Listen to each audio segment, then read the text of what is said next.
नमस्कार। कार्यक्रम सुशासन सवालको नयाँ अङ्कमा यहाँहरूलाई हार्दिक स्वागत छ। अख्तियार दुरुपयोग अनुसन्धान आयोग र नेपाल टेलिभिजनको संयुक्त प्रस्तुति कार्यक्रम सुशासन सवालमा विशेष गरी हामीले सरकारी र सार्वजनिक निकायबाट प्रवाह हुने सेवा, विकास निर्माण, राजस्व सङ्कलन, सार्वजनिक सेवा प्रवाह सँगसँगै अख्तियार दुरुपयोग अनुसन्धान आयोगका साप्ताहिक गतिविधि पनि प्रस्तुत गर्दै आइरहेका छौँ। दर्शकबिन, आजको श्रृङ्खलामा हामीले अख्तियार दुरुपयोग अनुसन्धान आयोगले विभिन्न मन्त्रालय र मातहतका निकायहरूलाई दिएको सुझाव, कार्यान्वयनको अवस्थाको बारेमा जानकारी लिएर उपस्थित भएका छौँ।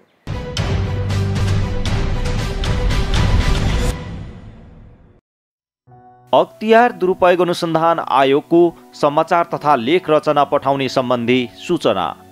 आयोगको स्थापना दिवस 2079 माघ 28 गतेको अवसरमा सुशासन प्रवर्धन तथा भ्रष्टाचार नियन्त्रणमा योगदान पुर्याउने पत्र पत्रिका, अनलाइन सञ्चार माध्यम, टिभी, रेडियो एफएम, रेडियोबाट प्रकाशित तथा प्रसारित उत्कृष्ट समाचार तथा लेख रचना सङ्कलन गरी पुरस्कृत गर्नका लागि यो सूचना प्रकाशित गरिएको छ। समाचार तथा लेख रचना पठाउँदा आयोगको वेबसाइटमा प्रकाशित फारम भरी पठाउनु पर्नेछ। अख्तियार दुरुपयोग अनुसन्धान आयोगमा आफै उपस्थित भएर अथवा इमेल सूचना@ciaa.gov मा तपाईँले आफ्नो समाचार तथा लेख रचना पठाउन सक्नुहुनेछ। समाचार तथा लेख रचना यही मिति 2079 साल माघ 6 गते शुक्रबार दिनको 3 बजेसम्म पठाइसक्नु पर्नेछ। थप विस्तृत जानकारीका लागि www.ciaa.gov.np मा लगइन गरेर हेर्न सक्नुहुनेछ।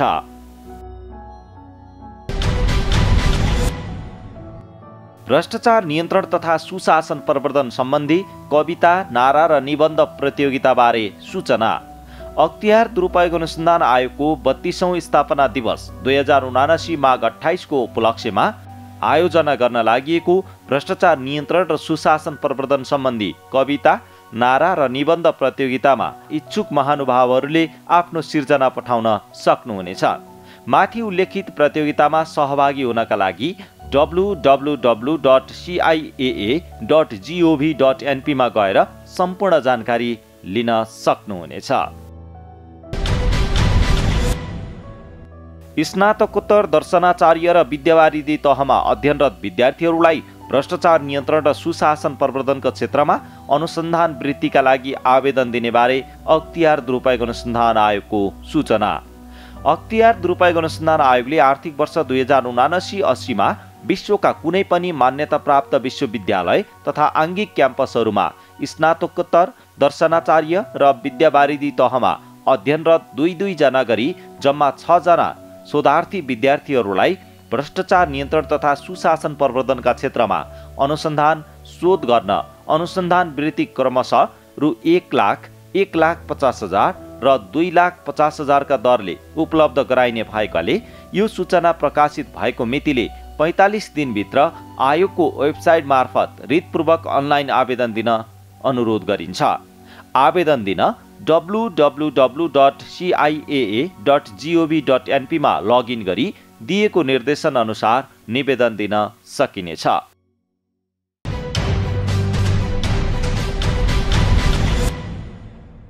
दर्शकबिन, अख्तियार दुरुपयोग अनुसन्धान आयोगले विभिन्न सरकारी र सार्वजनिक निकायबाट प्रवाह हुने सेवालाई छिटो, छरितो र पारदर्शी बनाउन, त्यस्तै गरेर हुने विकास निर्माणलाई गुणस्तरीय बनाउन र समयमै विकास निर्माणका कामहरू सम्पन्न गर्नका लागि र अन्तर सरकारी निकाय र सार्वजनिक निकायको जुन समन्वय छ त्यसमा देखिएको कमी कमजोरी हटाउनका लागि विभिन्न सुझावहरू प्रवाह गरेको थियो। आयोगले मुख्य सचिवको उपस्थितिमा सचिवहरू लगायतका विभिन्न निकायका प्रमुख एवं प्रतिनिधिहरूको सहभागितामा दिएको सुझाव, कार्यान्वयनको अवस्था के छ भनेर हामीले विभिन्न मन्त्रालय र मातहतका निकायमा गएर बुझ्ने प्रयास गरिरहेका छौँ। आजको श्रृङ्खलामा हामीले पर्यटन मन्त्रालय र मातहतका निकायबाट प्रवाह भइरहेको सेवा, हुने विकास निर्माणलाई कसरी छिटो, छरितो र पारदर्शी अनि समयमै सकाउने गरी काम भइरहेका छन् भन्ने विषयवस्तु समावेश गर्न गइरहेका छौँ।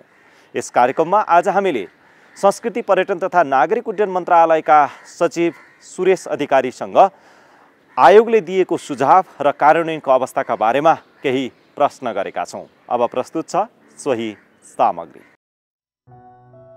सुशासन प्रवर्धन र भ्रष्टाचार नियन्त्रणका लागि सहयोग पुगोस् भन्ने उद्देश्यका साथ अख्तियार दुरुपयोग अनुसन्धान आयोगले विभिन्न समयमा सरकारी र सार्वजनिक निकायहरूका लागि सुझाव दिँदै आएको छ।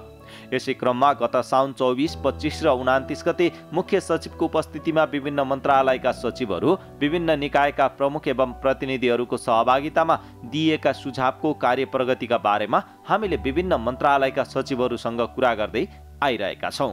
उक्त छलफलमा सहभागी संस्कृति पर्यटन तथा नागरिक उड्डयन मन्त्रालयका सचिव सुरेश अधिकारीलाई आयोगले दिएको सुझाव कार्यान्वयनको अवस्था कस्तो छ भनेर हामीले सोधेका छौँ। संस्कृति पर्यटन तथा नागरिक उड्डयन मन्त्री सरसर्ती हेर्दा दैनिक रूपमा प्रत्यक्ष नागरिकहरूसँग जोडिएको होइन कि भन्ने लाग्छ, तर जोडिएको हुन्छ यो मन्त्रालय पनि। जस्तो हामीले गरेको काममा चाहिँ नेपाल वायु सेवा निगमको टिकट प्रणाली अन्तर्राष्ट्रिय तर्फबाट अनलाइन थिएन, हामीले अहिले त्यसलाई अनलाइन गरेका छौँ।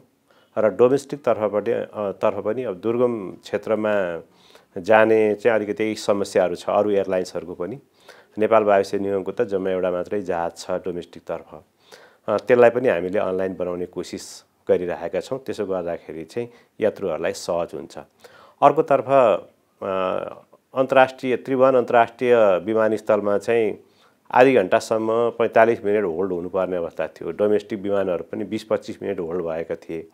अहिले यसलाई सुधार भएको छ। अहिले चाहिँ रात्रिकालीन स्टपहरू काठमाडौँ उपत्यका बाहिर पनि लगेर गर्ने गरिएको कारणले गर्दाखेरि ट्राफिक समस्याहरू घटेको छ र धेरै समय होल्ड गर्नुपर्ने अवस्थाबाट मुक्ति मिलेको छ। फ्लाइटहरू अलिकति नियमित भएका छन्। यो पनि यात्रुहरूको हकमा ज्यादै महत्त्वपूर्ण विषय हुँदो रहेछ। यो सार्वजनिक सेवासँग पनि सम्बन्धित विषय हो। त्यसैले हामीले यो क्षेत्रमा हामीले काम गरेका छौँ। त्यसरी विकास व्यवस्थापनको सन्दर्भमा पनि यो मन्त्रालयको निकै काम हुन्छ। जस्तो एयरपोर्टहरूको निर्माण गर्ने कुराहरू, एक्सपान्सन गर्ने कुराहरू हुन्छ।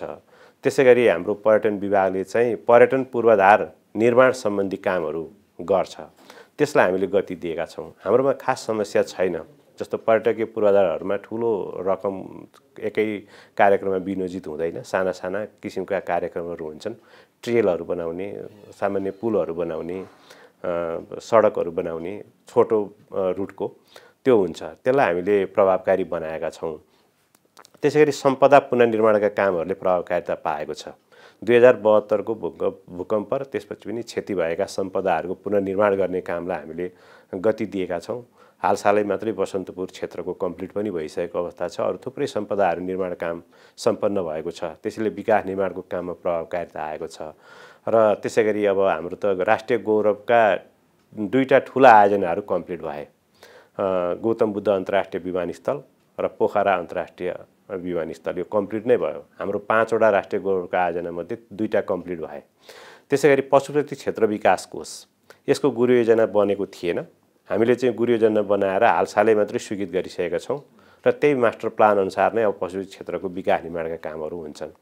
त्यसरी लुम्बिनी विकास कोषमा पनि केही समस्याहरू अहिले पनि छन्। गुरु योजना अनुसार कार्यान्वयन गर्नुपर्ने कुराहरू कतिपय नभएको रहेछ। कतिपय त विभिन्न व्यक्ति संस्थाले चाहिँ त्यो त्यहाँभित्रको जग्गाहरू ओगटेर संरचना कुनै पनि निर्माण नगरिकन राखिराखेको पनि पाइयो। त्यस्तालाई हामीले निर्णय गरेर यदि त्यसरी प्लट ओगटेर संरचना निर्माण नगरिकन बसेको रहेछ भने प्लट फिर्ता लिने पनि निर्णय हामीले गरिसक्यौँ र त्यो काम गरेका छौँ। आयोगले दिएको सुझावसँगै संस्कृति पर्यटन तथा नागरिक उड्डयन मन्त्रालय मातहत रहेका कार्यालयहरूको सेवा प्रवाहमा सुधार ल्याएको सचिव अधिकारीले बताउनुभयो। सिधै नागरिकलाई प्रवाह गर्ने सेवा नभए पनि नेपालको प्रतिष्ठासँग जोडिएको विदेशी पर्यटक आएर सेवा लिने कार्यालयहरू यसै मन्त्रालय अन्तर्गत रहने भएका कारण एयरपोर्ट, पर्यटन बोर्ड, पर्यटन विभाग लगायतका कार्यालयहरूबाट प्रवाह हुने सेवालाई सेवाग्राही मैत्री बनाइएको सचिव अधिकारीले बताउनुभयो। सेवा प्रवाह पर्यटन क्षेत्रमा झनै सेवा प्रवाहको महत्त्व चाहिँ बढी हुँदो रहेछ र सेवाको इफेक्टिभनेस, त्यसको इफिसियन्सी र कुनै पनि विदेशी पर्यटक आउँदाखेरि उसले हेर्ने भनेको उसले कस्तो किसिमको सेवा सत्कार पाउँछ भन्ने कुरा पनि महत्त्वपूर्ण हुन्छ। त्यहाँ सुरक्षाका सेवाहरू पनि हुन्छन्। एयरपोर्टमा ट्याक्सी सेवाका कुराहरू हुन्छन्। यातायातको सेवाका कुराहरू हुन्छन्, एयरलाइन्सको सेवाका कुराहरू हुन्छन्, पर्वतारोहणमा जानेहरूलाई त्यो पर्वतारोहण सम्बन्धी सेवाका कुराहरू हुन्छन्। थुप्रै विषयहरू सेवासँग नै जोडिएका हुन्छन् र त्यसले हाम्रो इमेजलाई पनि प्रष्ट पाइरहेको हुन्छ, देखाइरहेको हुन्छ। त्यसैले टुरिज्म सेक्टरमा झनै यो सार्वजनिक सेवाको प्रभावकारिता महत्त्व हुँदो रहेछ। कहिलेकाहीँ भिजाहरूको सिफारिस गरिदिनु पर्ने आवश्यकता रहन्छ, कोही ओभरस्टे भएको टुरिस्टहरूको हुन्छ, उनीहरूलाई फेसिलिटेसन गर्नुपर्ने हुन्छ। अब पर्वतारोहणमा गएका चाहिँ कतिपय फेरि वेदरको कारणले कहिलेकाहीँ रोकिने, कहिलेकाहीँ हिम पहिरो जाने, हिमपात हुने, यो कारणले गर्दाखेरि रोकिने हुन्छ, उनीहरूलाई रेस्क्यु गर्नुपर्ने आवश्यकता हुन्छ। त्यो पनि हामीले काम गरिरहेछौँ, रेस्क्यु कामहरू गरिरहेछौँ। खास गरी अब यो पर्यटन क्षेत्रमा चाहिँ थुप्रै संस्थाहरू हुँदा रहेछन्। जस्तो अहिले पनि अब हामी होटल एसोसिएसन अफ नेपाल भनेर भन्छौँ, ट्रेकिङ एसोसिएसन नेपाल टान छ, त्यसपछि नाटा छ, त्यसै गरी ऱ्याफ्टिङ एसोसिएसनहरू छन्।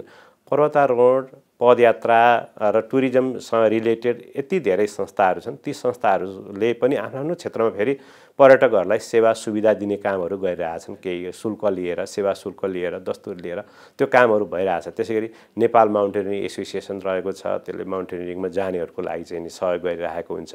विभिन्न हेलिकप्टर प्रोजेक्ट सेवाहरू रहिरहेको छन्। तिनीहरूलाई व्यवस्थित गर्नको लागि हामीले त्यस्ता संस्थाहरूसँग पनि नियमित भेटघाट गर्ने, सम्पर्क गर्ने, विभिन्न छलफलहरू कार्यक्रम गर्ने, अनि त्यसपछि समस्याहरूको बारेमा चाहिँ छलफल गर्ने, यो कामहरू गरिरहेछौँ। फेरि हामीसँग चाहिँ नेपाल टुरिज्म बोर्ड छ, जसले चाहिँ अलिक प्रमोसनल कामहरू गर्छ। ती सबै संस्थाहरू फेरि नेपाल टुरिज्म बोर्डसँग पनि आबद्ध छन्। नेपाल टुरिज्म बोर्डले पनि आवश्यक सूचनाहरू प्रोभाइड गर्ने कामहरू गर्छ। अर्कोतर्फ हाम्रो पर्यटन विभागमा चाहिँ पर्यटक प्रहरी भन्ने पनि छ। फेरि त्यो पर्यटक प्रहरी विशेष तालिम प्राप्त पनि हुन्छ, अलिक दक्ष प्रहरीहरू त्यसमा राखिन्छ। अनि पर्यटकहरूलाई कुनै समस्या पर्दाखेरि त्यहाँ फोन गर्न सकिने हटलाइनको व्यवस्था पनि गरिएको छ। त्यसै कारणले सेवा प्रवाहलाई हामीले अलिकति चुस्त बनाएका छौँ। सेवाग्राही, सेवा लिन आउने र सेवा प्रवाह गर्ने कर्मचारी बीचको संवाद र सम्बन्ध राम्रो हुन सके सेवाग्राहीले समग्र सेवा प्रवाह राम्रो भएको महसुस गर्न सक्छन्। यसै कुरालाई मध्यनजर गर्दै मन्त्रालय मातहतका निकाय, कार्यालय र कर्मचारीहरूलाई सेवा प्रवाहमा रहने कर्मचारीहरूले पारदर्शी, छिटो छरितो ढङ्गबाट सेवा प्रवाह गर्ने वातावरण मिलाइएको सचिव अधिकारीले बताउनुभयो। सबै राष्ट्र सेवा कर्मचारीहरूको आफ्नो जिम्मेवारी, दायित्व तोकिएको नै हुन्छ। आफ्नो जिम्मेवारी सबैले पुरा गर्नुपर्छ। अलिकति प्रोएक्टिभ हुन जरुरी छ, अलिकति स्मार्ट हुन जरुरी छ भन्ने मलाई लाग्छ। किनभने अब जस्तो प्राइभेट सेक्टरमा चाहिँ सरकारी क्षेत्रभन्दा अलिक स्मार्टनेस देखिन्छ, अलिक प्रोएक्टिभनेस देखिन्छ।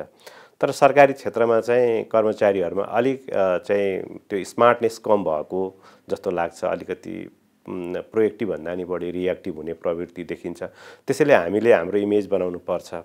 नागरिकहरूको सेवामा चाहिँ हामी जहिले पनि तल्लीन हुनुपर्छ। सेवाको लागि जहिले पनि हामीले नयाँ उपायहरूको खोज गर्नुपर्छ, अलिकति इनोभेटिभ हुनुपर्छ। त्यसले अलिकति अझ नयाँ जेनेरेसन, नयाँ पुस्ताहरू, नयाँ आउँदै गरेका युवा कर्मचारीहरूलाई त अलिक इनोभेटिभ हुनको लागि पनि म आग्रह गर्छु। कसरी राम्रो गर्न सकिन्छ त्यो थिङ्क गर्ने, संसारका अभ्यासहरू हेर्ने, बुझ्ने। अब संसारका अभ्यास हेर्न विदेशै गइराख्नुपर्छ भन्ने छैन अहिले। त्यसैले इन्टरनेटबाट हेर्न सकिन्छ, बुझ्न सकिन्छ। बुझेको पनि छन् कर्मचारीहरू, त्यसलाई व्यवहारमा रूपान्तरण गर्नु पर्यो र अलिकति कस्टमर फ्रेन्डली हुनु पर्यो। नागरिकहरूले सेवा राम्रो नपाएर दुःख पाइरहेको अवस्था छ। यसले हामीलाई पोल्नुपर्छ।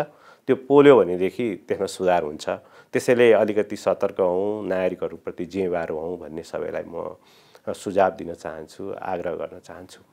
भ्रष्टाचार नियन्त्रण र सुशासन प्रवर्धन साझा प्रतिबद्धताबाट मात्रै सम्भव रहेको भन्दै सचिव अधिकारीले सबै सरकारी र सार्वजनिक निकायहरूले आफ्नो स्थानबाट जिम्मेवार भएर भ्रष्टाचार नियन्त्रणका लागि काम गर्नुपर्ने आवश्यकता उल्याउनु भयो।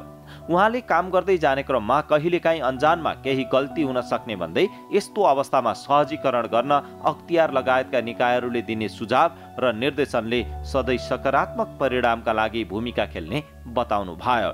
सचिव अधिकारीले आयोगमा पर्ने उजुरीको संख्या धेरै रहेको स्मरण गराउँदै आयोगमा उजुरी पर्न साथै सबै काम रोक्न नपर्ने भन्दै गलत नभएको भए विकास निर्माणका कामलाई समयमै सम्पन्न गर्न निरन्तरता दिनुपर्ने आवश्यकता समेत औल्याउनु भयो। अख्तियार अनुसन्धान आयोगले भ्रष्टाचार अथवा भ्रष्टाचारजन्य कसुर कसैले गरेकोमा मुद्दा चलाउने त एउटा पाटो छ। त्योभन्दा बाहेक पनि अलिकति प्रोएक्टिभ भएर प्रिभेन्टिभ मेजर्सबाट काम गरिरहेको मैले पाउँछु र आयोगले चाहिँ घचघच्याउने काम गरेको छ सेवा प्रवाहको प्रभावकारिताको लागि खास गरेर। र फ्रन्टलाइन सर्भिस दिनुपर्ने निकायका पदाधिकारीहरूलाई बोलाएर त्यो सर्भिसलाई बढी प्रभावकारी बनाउन, नागरिक मैत्री बनाउन, पारदर्शी बनाउन, नियमित बनाउनको लागि जहिले पनि घचघच्याएको, आग्रह गरेको, निर्देशन दिएको मैले पाउँछु। त्यो असाध्यै सराहनीय छ। यसले नै भ्रष्टाचार घटाउनको लागि सहयोग पुर्याउने हो। त्यसैगरी आधुनिक प्रविधिको उपयोग गर्न, अनलाइन सर्भिसेसहरूलाई प्रमोट गर्नको लागि पनि आयोगले निर्देशन दिने गरेको छ। विकास निर्माणको कामहरूमा खबरदारी गरेको छ। विकास निर्माणका कामहरू गर्नुपर्छ, त्यो रोकिन हुन्न, तर त्यो चाहिँ कानुन सम्मत हुनुपर्छ। आयोगले भन्ने कानुन सम्मत हुनुपर्छ भन्ने हो। कतिपय चाहिँ मलाई पनि सोच्छन् यो गर्न हुने कि नहुने, अथवा गर्दा अख्तियारले केही भन्छ कि यो विकासको कुनै टेन्डर निकाल्यो भने आयोगले के भन्छ कि भनेर मलाई सोध्ने गर्छ। मैले भन्ने गर्छु नियमपूर्वक र हाम्रो कानुनी व्यवस्था, सार्वजनिक खरिद ऐन लगायतका कानुनी व्यवस्था अनुसार गरेको काममा अख्तियारले केही पनि गर्दैन। ढुक्कले काम गरे हुन्छ। काम गर्नलाई अख्तियारले रोक्ने नै होइन। गलत हुन नदिन सचेत गराउने हो, खबरदारी गर्ने हो। गलत काम गरियो भने कारबाही हुने हो। त्यति चाहिँ मैले नि भन्ने गरेको छु, त्यो आयोगमा पनि काम गरेको हिसाबले। त्यसैले विकासका काम गर्न, सेवा प्रभावको काम गर्न अख्तियारसँग डराउनु पर्ने केही आवश्यकता छैन। खालि गलत नहोस् भन्ने मात्रै हो। गलत काम गर्न भएन, त्यति मात्रै हो। त्यसैले आयोग जहिले पनि राम्रा कामको लागि सहयोगी नै रहेको मैले पाउँछु। विकासको लागि सहजीकरण नै आयोगले गरिरहेको पाउँछु। सेवा प्रवाहमा आयोगको महत्त्वपूर्ण भूमिका रहेको छ यो निर्देशनबाट। सुशासन प्रवर्धन र भ्रष्टाचार नियन्त्रणका लागि कुनै पनि कार्यालयको प्रमुखका रूपमा रहेर जिम्मेवारी निर्वाह गर्ने प्रशासनिक प्रमुख अथवा जननिर्वाचित प्रतिनिधिका प्रमुख एवं प्रतिनिधिहरूको भूमिका अत्यन्तै महत्त्वपूर्ण हुन्छ। स्थानीय तह, प्रदेश र सङ्घीय सरकारका विभिन्न सरकारी र सार्वजनिक निकायको प्रमुख एवं प्रतिनिधिका रूपमा भूमिका निर्वाह गर्दै आएका सम्पूर्ण जिम्मेवार अधिकारीहरूले आफ्नो जिम्मेवारी र दायित्व अनुसार कार्य सम्पादन गर्दै जाने वातावरण विकास गर्न सके सुशासन प्रवर्धनमा सहयोग पुग्नेछ। यसैगरी सेवाग्राहीले पनि सेवा लिन जाँदा कुनै पनि सरकारी अथवा सार्वजनिक कार्यालयमा आवश्यक पर्ने कागजात लगायतका सबै प्रक्रियाहरू पूरा गरेर जाँदा छिटो, छरितो र पारदर्शी सेवा पाउनका लागि थप टेवा पुग्ने देखिन्छ।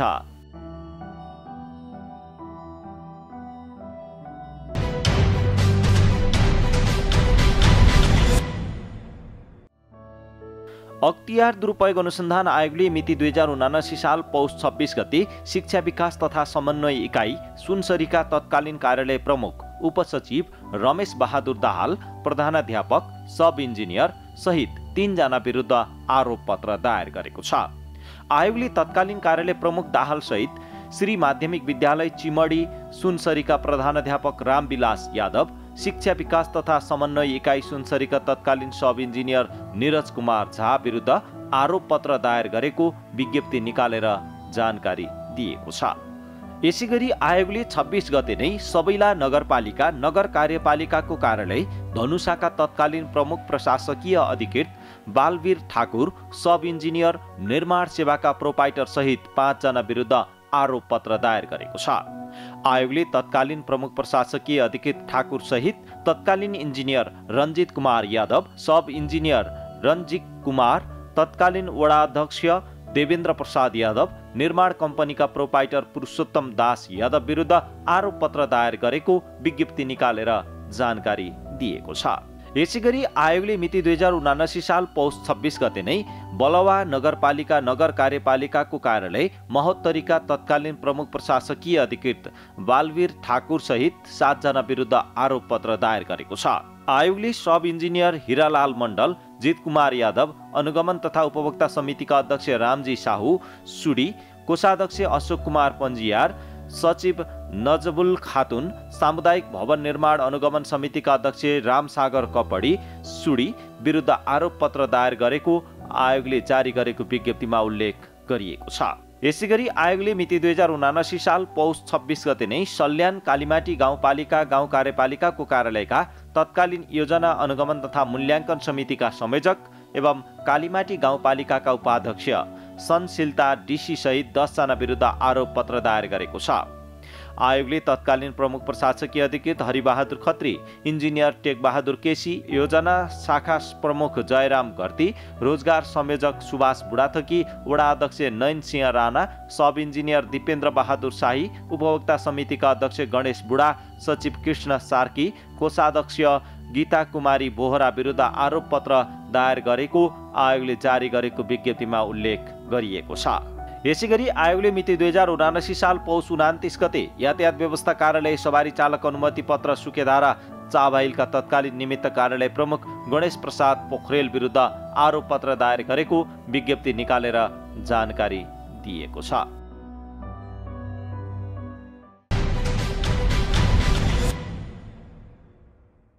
दर्शकवृन्द, सुशासन प्रवर्धन र भ्रष्टाचार नियन्त्रण कुनै एउटा निकाय अथवा व्यक्तिको प्रयास र पहलबाट मात्रै सम्भव छैन।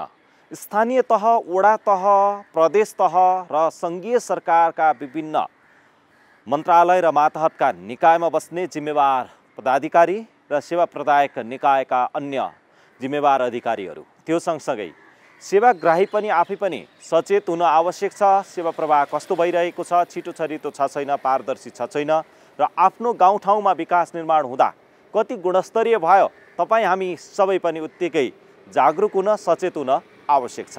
कहीँ कतै कमी कमजोरी भएको देखियो र पाइयो भने त्यसका विरुद्ध आवाज उठाउन पनि आवश्यक छ। जब तपाईँ हामी सबैले आवाज उठाउँछौँ तब सुशासन प्रवर्धन र भ्रष्टाचार नियन्त्रणमा काहीँ न काहीँ सहयोग पुग्छ। हवस् त, आजका लागि कार्यक्रम सुशासन सवालको समय सकिसकेको छ। तपाईले यो कार्यक्रम नेपाल टेलिभिजनको वेबसाइट www.ntv.org.np,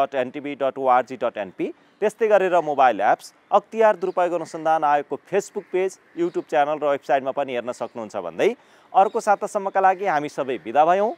जाँदा जाँदै यो एउटा सन्देशमूलक जानकारी यहाँहरूका लागि छाड्छौँ। हवस् त, नमस्कार।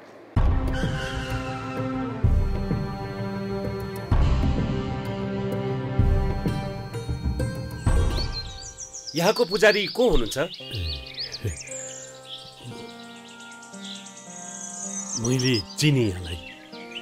यो टिनको छाना फेरेर पित्तलको राख्ने, गजुरमा सुनको जलप राख्ने, 4-5 करोड जति लाग्छ त्यो सब उहाँले दिबक्सिन्छ। तपाईले ठेक्कामा निर्माण गर्नुभएको सरकारी भवनहरू चर्किसके, पुलहरू बन्दाबन्दै भत्किसके, सडकहरू बन्दाबन्दै खाल्टाखुल्टु भइसके, देशका संरचनाहरू पनि त यो मन्दिर जस्तै पवित्र हुन् नि। त्यसरी कमाएको पैसाले हामी यो मन्दिर बनाउन दिँदैनौँ। छ्या, कस्तो खालको टुप्प्या पुजारी रहेछ भने। जाउँ हामी पूजा गरौँ।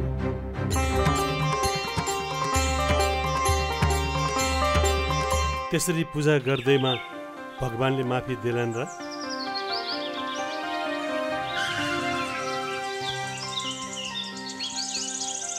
तपाईहरूलाई त मैले चिनिन नि। हामी अख्तियार दुरुपयोग अनुसन्धान आयोगबाट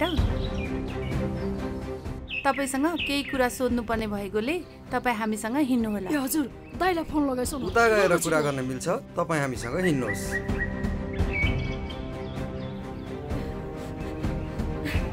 त्यसरी पूजा गर्दैमा भगवानले माफी दिलान् र? तपाईले कमाउनु भएको प्रतिष्ठा कसैले जफत गर्न सक्दैन। पदको दुरुपयोग गरी आर्जेको सम्पत्ति जफत हुन सक्छ। अख्तियार दुरुपयोग अनुसन्धान आयोग, टंगाल, काठमाडौँ।